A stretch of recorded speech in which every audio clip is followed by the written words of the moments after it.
সম্মানিত ভিউয়ার, ব্যয়ের পর যা অবশিষ্ট থাকে তা সঞ্চয় করবেন না, বরং সঞ্চয়ের পর যা অবশিষ্ট থাকে তা খরচ করুন। কারণ আপনার পরিকল্পিত সঞ্চয় অভ্যাসই আপনাকে সোনালী একটি ভবিষ্যৎ উপহার দিতে পারে। গত দুটি ভিডিওতে 500, 1000 ও 2000 টাকার কিস্তিতে জনতা ব্যাংক ডিপিএস এর নির্দিষ্ট মেয়াদ শেষে কত লাভ পাবেন তা দেখিয়েছিলাম।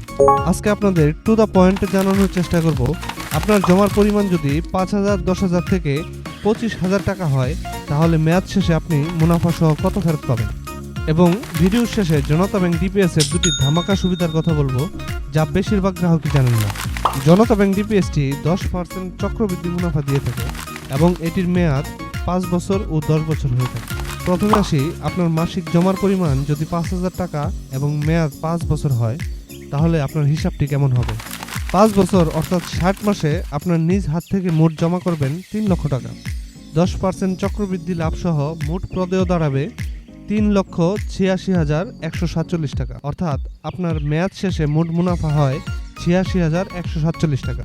আপনার এই লাভের উপর উচ্চ কর বা সোর্স ট্যাক্স 15% ধার্য করা হবে। অর্থাৎ আপনার লাভ থেকে 15% কর্তন করে বাকি থাকে 73,224 টাকা। এর থেকে আরও 150 টাকা এক্সাইজ ডিউটি কেটে নেবে সরকার। এবং ফাইনালি আপনি মোট ফেরত পাবেন 3,73,074 টাকা। অনুরূপভাবে 5000 টাকার ডিপিএসটির মেয়াদ যদি 10 বছর হয়, তাহলে 120 মাসে আপনি জমা করবেন 6 লক্ষ টাকা।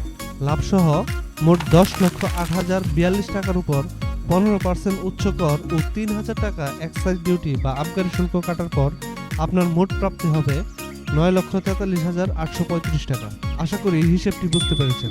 এখন বাকি পরিমাণগুলো সংক্ষেপে বলে দিচ্ছি, তবে কোনোটা বুঝতে না পারলে অবশ্যই কমেন্টে জানাবেন, আমি সব কমেন্টে রিপ্লাই দেওয়ার চেষ্টা করব।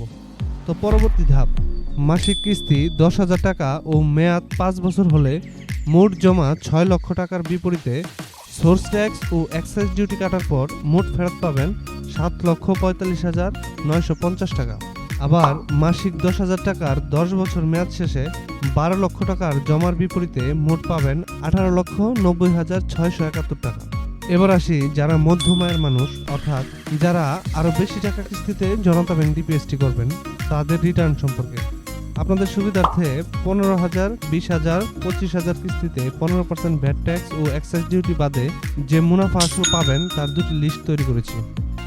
প্রথমে উক্ত কিস্তিসমূহের 5 বছর মেয়াদে যে লাভ পাবেন তা এই তালিকায় রয়েছে। দেখুন, তালিকাটিতে প্রথম কলামে রেখেছি আপনার কিস্তির পরিমাণ, অর্থাৎ 15,000, 20,000 এবং 25,000, এবং মাঝের কলামে রেখেছি আপনার হাত থেকে আপনি মোট কত টাকা জমা দেবেন, এবং শেষ কলামে রেখেছি মুনাফা সহ আপনি মোট কত টাকা রিটার্ন পাবেন। অর্থাৎ 15,000 কিস্তিতে 5 বছর পর আপনি রিটার্ন পাবেন 11,16,675 টাকা। 20,000 টাকার কিস্তিতে 5 বছর পর আপনি রিটার্ন পাবেন 14,89,901 টাকা।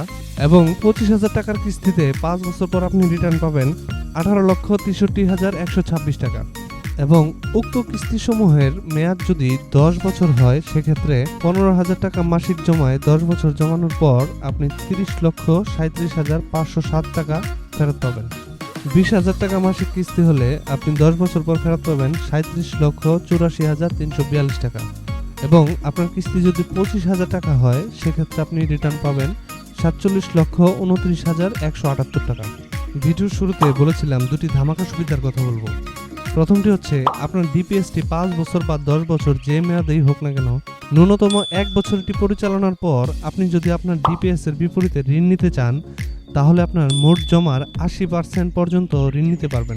ধরেন আপনার কোনো বিশেষ কারণে একটি বড় অঙ্কের টাকার প্রয়োজন হলো এবং এই টাকাটি আপনার ডিপিএস এ জমা আছে, কিন্তু মেয়াদের আগে ডিপিএসটি ভাঙলে তো আপনি লাভ পাবেন না। যাতে ডিপিএসটিও না ভাঙতে হয় এবং আপনার টাকার অসুবিধাও দূর হয়, সেজন্য ব্যাংক আপনাকে আপনার জমার ম্যাক্সিমাম 80% আপনাকে ঋণ সুবিধা দিবে। ধরুন আপনি 10,000 টাকা করে 2 বছর আপনি আপনার ডিপিএস এ টাকা জমাচ্ছেন, সেক্ষেত্রে আপনার মোট জমা হবে 2,40,000 টাকা। এখন এই 2 বছর পর যদি আপনার টাকার প্রয়োজন হয়, সেক্ষেত্রে আপনি ডিপিএসটি না ভেঙেও ব্যাংক থেকে এই 2,40,000 টাকার 80% অর্থাৎ প্রায় 1,80,000 টাকার মতো আপনি ব্যাংক থেকে ঋণ নিতে পারবেন। বিষয়টি অনেকটা সাপও মূল্য লাঠিও ভাঙলো না এরকম।